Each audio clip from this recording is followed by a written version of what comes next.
Who is one stranger you remember to this day? When I was a kid, there was a man who would hang out at the side of the playground, not because he was being a creeper but because he was really far into special needs and he had a mind of a child. He would stand there as the kids went running by and blurt out, "Hi, I am Larry." Quote, he did this for all 5 years of grade school. I think about him often, to be honest. He was so happy, yet all he wanted to was play with us when we would play kickball or whatever, but wasn't allowed to step onto the playground. This makes me really sad. I hope he is living his life happily. As crazy as this is, I saw him about 10 years ago and he had a huge smile on his face and was still very happy introducing himself to everyone. My sophomore year in college, I would always see this older man on my walk to my math class. He always went out of his way to said good morning and ask how I was doing that day. We never exchanged names, just two people checking in on each other. I have a lady like this at our local store. I wind up in her lane more than any of the others. Her name is Barb on her name tag and she always says, "Hey girly," and we make small talk about our week. It makes me happy. Ha, she sounds awesome. I'm a 47-year-old man, but I'd still love a Barb to say, "Hey girly," to me once a week. Overweight guy was ordering in front of me at Subways. Literally mid-sentence he stops, mutters to himself, "What am I doing?" and walks out. Maybe he wanted a burger. Or maybe he was like me and realized he only had $3 in his bank account. One time, I went to the gum wall in Seattle. My friend put his chewed gum on the wall and this guy came up behind him, plucked it off the wall and started chewing it. He told my friend, "Any gum you put on the wall is mine." He didn't even look like a crazy homeless guy. He was well groomed and wearing a suit. Never been more unnerved in my life, and I was just an onlooker. This is just any sort of typical experience in Seattle. You should visit Gasworks Park in the summer and check out all the interesting people. The girl on my running route who asked if she could run with me sometime and I said, sure, and didn't give her my number or get hers. Now you just gotta run there all day until you see her again. I was in a bad car wreck in Boston. I crawled out of the other side of the car and had a panic attack on the side of the busy road. A crowd of people came over to help me, but this one woman stroked my hair and gave me her drink until I calmed down. It sounds weird, but it was exactly what I needed at that moment. Oh wow, I had a similar experience.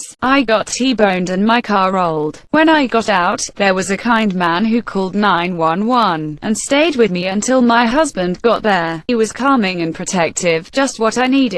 He left as soon as my husband got there. I can still see his face, but I fear he has no idea how much he helped me that day. I am Canadian. When I was 17, more than half my life ago now, I got a 6-month working holiday maker's visa and moved to the Forest of Dean on the Welsh border, halfway between Cardiff and Gloucester. My mother had a childhood friend who lived there, and she said she could get me a job as a shepherd for the summer, but that fell through. I ended up working as a laborer in a factory that crushed rock into powder for obscure and exotic purposes in an industrial park outside Cardiff. I will never forget the rural bus driver who picked me up and dropped me off going to and from work, even though I've long since forgotten his name. It was the same bloke both ways, which means he must have been working a 12-hour day, although I imagine maybe he got a few hours off in the middle of his shift when everyone who had to get to work was there, and no one was heading home yet. This was not a bus for tourists. It hit all the small towns once in the morning and once again at night to shuttle people to mines and factories and mills. When you got a job, you called the bus company to let them know you needed a ride. He freely admitted he knew everyone on his route well enough to know when he could pull over and take a cat nap. He made models out of matchsticks. He was always rubbing down matchsticks with sandpaper to make little bits and pieces for ships or trains or bridges or houses or furniture. He showed me pictures of his finished work. It was quite impressive. Some of it he sold, and some of it he donated to museums. My work was dirty. When your end product is dust, you end up black like a coal miner. This guy found an army surplus greatcoat somewhere, and he used to wrap me in it when I boarded the bus at the end of my shift so I wouldn't mess up his upholstery. Sometimes I fell asleep against the window and smudged the glass with the dust in my hair. He started keeping a bottle of Windex under his seat just to clean up after me. My favorite memory of him was of him yelling at the sheep that would stand in the middle of the country roads. He'd start by honking, then yelling, then revving the engine, then finally he'd get out of the bus and ask the sheep very nicely to move. If they still wouldn't, he'd come back on the bus and say, "Right lads, we're here for a bit. Take a nap if you like. I'm going to fiddle with my matchsticks." I have a picture of him somewhere. White collared short sleeve shirt with a dark tie. He was middle-aged, round without being fat, bald without it being his defining feature. Those were his bold dark eyebrows, and he had a smile that told the world he'd figured it all out, found his comfortable niche, and wanted no more from life. He had no strife or troubles. He just took people to work, took them home again, and in between he napped, did a bit of model making with matchsticks, and yelled at the sheep. To me, he was the very soul of rural England, but as there's a 50-50 shot he was Welsh. I don't know if he'd like me saying so. Edit. Slight rewording of a sentence. This is a fantastic story. You should print it up and send it to the local Cardiff newspaper. I'm sure plenty of their readers would get a kick out of it and remember this sweet gentleman. Yeah, this is also written in a really solid and charming way. Good read. Great question, and it triggered a memory I haven't thought of in years. When I was 18 I moved to London. Didn't know anyone and used to spend my free time wandering around the city. One night I was probably out too late and in the wrong part of town. Got beaten up pretty bad and ended up in hospital. The next day a man arrived with my wallet that was taken during the beating. He must have stayed talking to me for 2 hours. Just general chat and asking me how I ended up like this, about my family, home place, etc. It was the most company I had had since I moved there, and it was at a time I really needed some human contact, and I think he knew that. I did thank him, but he probably didn't realize just how much I needed him there that day. Feels warm to know people like these exist when the world is pretty fed up. I was waiting at the subway station when I hear a man approaching, bopping his body as he sang, "Watch me do me, watch me do me." After exchanging pleasantries he looks to the gloves I was wearing. He proceeds to take one off my hand saying, "Ooh wow, those are nice gloves. Are those suede?" He takes the glove to his face and takes a deep sniffing inhale, gives it back saying, "Yeah, that's suede. Nice nice." He then looks over my shoulder toward the station security guard, takes a small step to the right so I'd block him from view, and pulls a bottle of vodka from his jacket. With the biggest grin on his face, takes a huge pull and again bops off into the night singing, "Watch me do me, watch me do me." 10 out of 10 would watch him do him again. Was he singing this? https://www.youtube.com watch equals ppnmgym1a monsieur. I thought it'd be this. A few years ago, I was waiting to buy a drink at a concert, and this Russian guy next to me said something to me. I responded.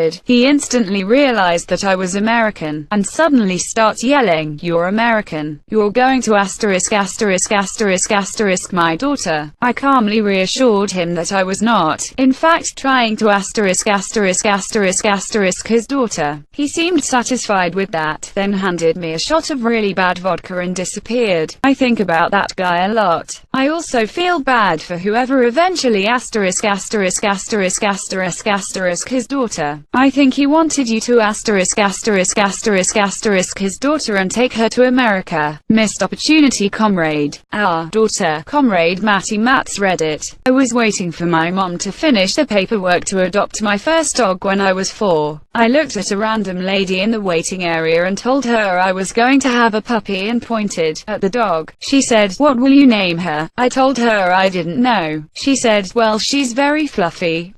A muffin is fluffy. Why don't you name her Muffin? I smiled at her and walked away to tell my monsieur. I had my dog Muffin until I was 17, and I'll never forget the nice lady who gave me her name. I was really drunk trying to find my way back to a friend's new house after we got separated, walking back from the bar. I was in a dress and heels with no coat in the middle of a Canadian winter. A guy was randomly walking and noticed how drunk I was and offered to help me find my friends. He stayed with me all night, walking at first and then driving in his car until I sobered up, trying to find my friend's house. I didn't have my cell phone on me and no money. It could have turned out a lot worse. He gave me a pair of pants and a jacket, and when I finally sobered up around 8 a.m. I realized that my friend's house was on the street behind his house. Thank you, kind stranger, for staying with me and making sure nothing happened to me. That kinda reminded me of my friend's story, because it's about a guy going out of his way to help someone. When she was 16, she went to visit someone in another state. The people got mad at her and threw her out. She was sitting on the ground crying. A guy who looked about 20 came up and asked her what was wrong. She told him how they just threw her out, wouldn't let her get her stuff or call her monsieur. He told her he was in the service and would help her. He took her up to the door and knocked, then just told him she was getting her stuff. She did. Then he took her to the bus station, paid for her to call her mom on the payphone, paid for her bus ticket home and waited until she was on the bus. She said she kept waiting for to hit on her or ask for her number or something. Then once the bus took off, she was like, wow, he didn't even want anything. He did it just because. When she looked behind her, there was only one set of footprints. The one sixth grader when I was in 8th. He asked me if I was his dad. I said yes, and the kids with him started cheering. This brings back fond memories of being a dumbass in middle school. I would have cheered too. My credit card got declined at Subway and the lady behind me paid for my sandwich. I thanked her profusely, and then sat down and almost cried. This was months and months ago, but I'll always be grateful for her kindness. I read this as I'm eating Subway. Opposite scenario. I was at the Subway at Union Station and showed up in the middle of a woman screaming at man before storming off. The guy didn't understand why she got angry and asked the cashiers to explain. Apparently he gave the woman a 20 to get stuff from Subway. She bought stuff. Then she went back and asked for another 20. Her reasoning was something like, you gave me a 20 for myself and the sandwich was supposed to be a separate thing, so I'm still missing $20 from you, sir. Quote, he says she misunderstood. She said no, he misunderstood. He says she misunderstood. So she smacked him and went off on him before storming off.